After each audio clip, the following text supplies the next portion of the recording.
So it was a good week for first year head coaches in week one.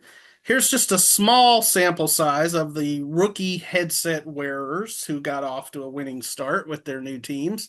That would be Midway's Joe Gillespie, Bosqueville's Reggie Patrick, Live Oak's Matt Hurst, Abbott's Kyle Crawford, and Bruceville-Eddy's Marcial Chapa.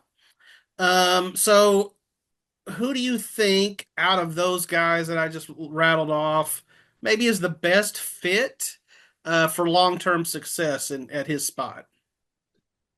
Well, Kyle Crawford, oh, go ahead. Yep. I'm just gonna say Kyle Crawford has been there already, Mm-hmm. just Mm-hmm. slid into a new position. So Yeah. nothing is changing at Abbott, right? Yeah. I think they're gonna continue to be Abbott and successful. Um, and obviously Midway got a heck of a coach out of, a Joe Gillespie. So I feel like if they have some time and continue to build and build that momentum and build that program up, there's no question they're going to be good. And I wrote in my column, like, I was not, I guess, familiar enough with the process of that I kind of doubted that Midway was going to start on the right foot. But that's on me. They did pretty well. Um, I think with Bosqueville, it almost feels like they're not building from scratch, but definitely sort of starting over in a way. Mm-hmm. No, I actually didn't know that they switched quarterbacks because Cooper Kent wasn't the quarterback in this first game.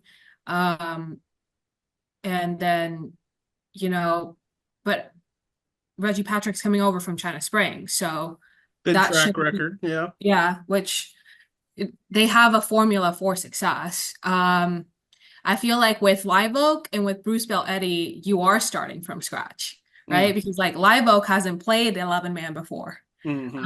And obviously Matt Hurst has a good, background in coaching, but how much did we really see Moody, step up while he was there before he Yeah. moved over, right? Yeah. So I feel like that sample size isn't enough to kind of tell where the direction of the program might be going. Yeah. And with Bruceville-Eddy, I mean, this is Chapa has not been a head coach before, so this is also like starting from zero. Well, and Bruceville-Eddy's one of those spots where, I mean, they almost have a new coach every year or every other year. I mean, Yeah, God bless them. Yeah, it hurts to say, and I'd hate this if somebody said it about my school, but I'm going to say it anyway. It sucks, but that's somewhere where you win 10 games and you go take a job somewhere else. Yeah, and probably not even 10. I mean, maybe Yeah, 6 or 7. yeah. If you can get Bruceville-Eddy into the playoffs, you've done something. Um, And yeah, again, that's sorry, Bruceville-Eddy fans. We're just looking at yeah, the and let's historical not facts. overreact to Bruceville-Eddy's win either. It was over Right, Meridian, right. another program that has struggled in recent years. But nevertheless, good for the Eagles. Chad, what do you say? Well, I just wanted to point out that DJ kind of gave herself a slap on the wrist for that Midway Westwood pick. And I wanted to point out that I'm fastest out of the gates so far. I got the most picks By though. yourself? I'm the Yeah, by defending myself. champ again, so I'm not sweating. Okay, so all right. To answer your question, it's interesting to think that Abbott could have two head coaches over the span of 40 years that are father and son. Yeah. I mean, that's a really looking into your crystal ball and preview stories 20, 25 years from now, and the idea that Maybe generations have come maybe through Abbott. 50 years. Maybe. Yeah, no, absolutely, absolutely. It just depends on, I guess, Kyle's personality, right? Does he want to hang in there and have that family same lifestyle and all of that? And some people do. Some people want that type of thing. Now, I really think that Midway, and granted, it's my alma mater, but don't you think Midway is kind of a destination job in a way? I mean, Kent Bechtel was there for 20 plus years. Terry Gamble was actually there for a pretty good chunk of time. And I think You know, Shane certainly looked at it that way. It obviously didn't work Hmm. out for Shane, but um, yeah, I mean, I do feel like, if you talk to Joe Gillespie, he feels like Midway is a, sleeping giant, that it's a program that uh, it could compete at the state level year in and year out.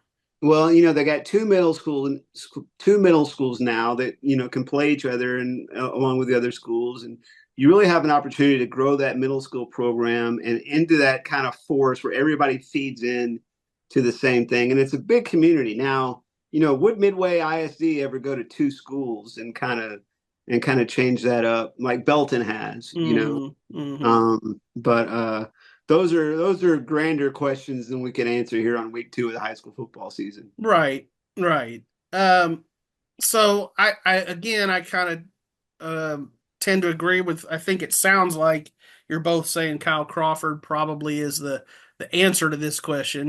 Just Mhm. because I agree that he's been there. He knows the kids. He knows the culture. I talked to him before the season and asked him that very question. Do you change anything? And he was like, "Why would we change anything? Mhm. It's been working. I mean." And so I think that there's probably a pretty seamless transition there, and the fact that he grew up there, he played there, I could see him wanting to stick around and continue his dad's legacy. Um, but I do like the fit of Joe Gillespie at Midway and Reggie Patrick at Bosqueville. And, uh, you know, uh, DJ mentioned, obviously Matt Hurst didn't have great success at Moody. It was tough district, tough program. But I actually feel like Live Oak is kind of a perfect fit for him. Um, and a program that has had a lot of success just on a different level. And they got off, like obviously, as the question states, I mean, they got off to a 1-0 start with a win over Conroe Covenant. So, good for the Falcons.